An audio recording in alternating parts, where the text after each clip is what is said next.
సూరత్కు చెందిన బీనా పర్మార్ మ్యూచువల్ ఫండ్స్లో పెట్టుబడి పెట్టాలనుకుంది. కొత్త ఫండ్ ఆఫర్ అంటే ఎన్ఎఫ్ఓలో ఇన్వెస్ట్ చేయమని సలహా ఇచ్చాడు ఆమె మ్యూచువల్ ఫండ్ డిస్ట్రిబ్యూటర్. అతని నుంచి ఇది 3వ ఫోన్ కాల్. బీనా ఆ కాల్ని 2 సార్లు వాయిదా వేసింది. కానీ ఈసారి డిస్ట్రిబ్యూటర్ బీనా కానీ పెట్టుబడి పెట్టకపోతే గొప్ప రాబడిని కోల్పోతారని చెప్పాడు. బీనా ఎన్ఎఫ్ఓలో పెట్టుబడి పెట్టింది. కానీ కొన్ని నెలల తర్వాత ఆమెకు ఈ పెట్టుబడిలో భారీ నష్టం జరుగుతోందని తెలిసింది. ఎందుకంటే ఈ పథకం సెక్టోరల్ మ్యూచువల్ ఫండ్. ఇందులో రిస్క్ ఎక్కువ. అయితే బీనా రిస్క్కి దూరంగా ఉండే పెట్టుబడిదారు. అదే ఇక్కడ సమస్య. మార్కెట్ రెగ్యులేటర్ సెబీ ఉన్నప్పటికీ మ్యూచువల్ ఫండ్లలో ఈ మిస్ సెల్లింగ్ గేమ్ ఆగలేదు. మ్యూచువల్ ఫండ్ పంపిణీదారులు, ఆర్థిక సలహాదారులు, కొన్ని సందర్భాల్లో సంపద నిర్వహణ సంస్థలు కూడా ఈ గేమ్లో పాల్గొంటాయి.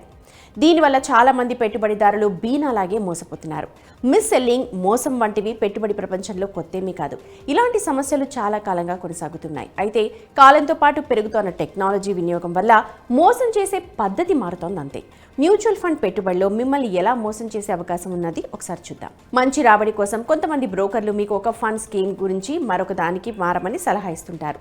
ఈ సమయంలో ఈ ప్రాసెస్లో బ్రోకరేజ్ ఛార్జెస్ కూడా ఉంటాయని చెప్పరు వాళ్ళు.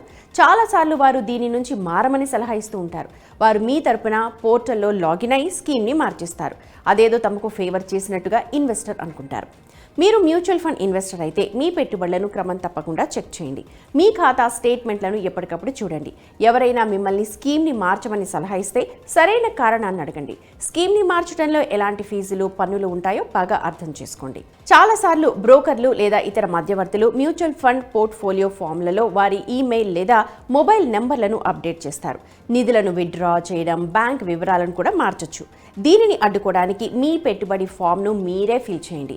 బ్రోకర్ ఫామ్ని నింపినట్లయితే దానిని పూర్తిగా చదివిన తర్వాత మాత్రమే సంతకం చేయండి. మోసాన్ని నివారించడానికి అధికృత వ్యక్తికి మాత్రమే పాన్, ఆధార్, బ్యాంక్ అకౌంట్ వివరాలు ఇవ్వండి.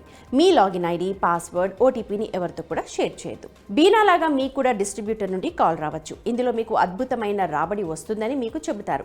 మనీ ఫ్రెండ్ సహ వ్యవస్థాపకుడు మోహిత్ గ్యాంగ్ మాట్లాడుతూ, డిస్ట్రిబ్యూటర్ ఛానల్లో ఎన్ఎఫ్ఓ అమ్మకాలను పెంచే ప్రస్తుత పద్ధతి మంచిది కాదని, దీనికి మెరుగుదల అవసరమని, మ్యూచువల్ ఫండ్స్కు దరఖాస్తు చేసుకోవాలని పెట్టుబడిదారులకు చెప్పాలి. ప్రతి కొత్త థీమ్ వారి పోర్ట్ఫోలియో హెల్త్కి మంచిదని చెప్పలేం. డిస్ట్రిబ్యూటర్ మీ పోర్ట్ఫోలియోలో తరచుగా మార్పులు చేస్తూ 1-2 సంవత్సరాలుగా మంచి పనితీరు లేకుంటే ఫండ్స్ని ఒక స్కీమ్ నుండి మరొక స్కీమ్కి మార్చమని సలహా ఇస్తారు. కొత్త ఫండ్ ఆఫర్లతో స్కీమ్లను విక్రయించడానికి ఎక్కువ ఆసక్తి చూపితే పెట్టుబడిదారులు ఈ విషయంలో జాగ్రత్తగా ఉండాలి. అలాగే స్వల్పకాలంలో ఏ పథకం పనితీరును అంచనా వేయలేము అని నిర్ధారించుకోవాలి. ఎవరి ఒత్తిడికి లోబడి పోర్ట్ఫోలియోలో మార్పులు చేయొద్దు. ఇప్పుడు క్వశ్చన్ ఏంటంటే, ఏఎంసీ పంపిణీదారుల నుండి తప్పుడు వాగ్దానాలను ఎలా నివారించాలి? మ్యూచువల్ ఫండ్స్లో స్థిరమైన రాబడికి ఎటువంటి హామీ లేదు అని అర్థం చేసుకోండి. పెట్టుబడి పెట్టే ముందు స్కీమ్కి సంబంధించిన అన్ని ఆఫర్ డాక్యుమెంట్లను పూర్తిగా చదవండి. స్కీమ్తో కొన్ని రిస్కులు కూడా ఉండొచ్చు. దీని గురించి ఏఎంసీ డిస్ట్రిబ్యూటర్, ఆర్థిక సలహాదారుని అడ్వైజర్ అడగండి. పథకం గురించి వివరంగా అర్థం చేసుకోండి. పథకం, డబ్బు ఎక్కడ పెట్టుబడి పెడుతున్నారో దానిలోని నష్టాలేంటో అర్థం చేసుకోండి. ఏఎంసీ లేదా డిస్ట్రిబ్యూటర్ గ్యారంటీ రిటర్న్లను వాగ్దానం చేస్తే మిమ్మల్ని మోసం చేస్తున్నట్టే లెక్క.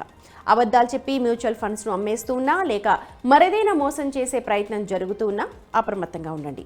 మీరు సెబీ స్కోర్స్ ప్లాట్ఫామ్లో ఏఎంసీ డిస్ట్రిబ్యూటర్పై ఫిర్యాదు చేయొచ్చు. స్కోర్ల ద్వారా సెబీ ఆన్లైన్లో ఫిర్యాదులను పరిష్కరిస్తుంది. మీరు దీని గురించి సెబీ లేదా మ్యూచువల్ ఫండ్ పరిశ్రమ సంస్థలైన ఏఎంఎఫ్ఐకి కంప్లైంట్ చేయొచ్చు.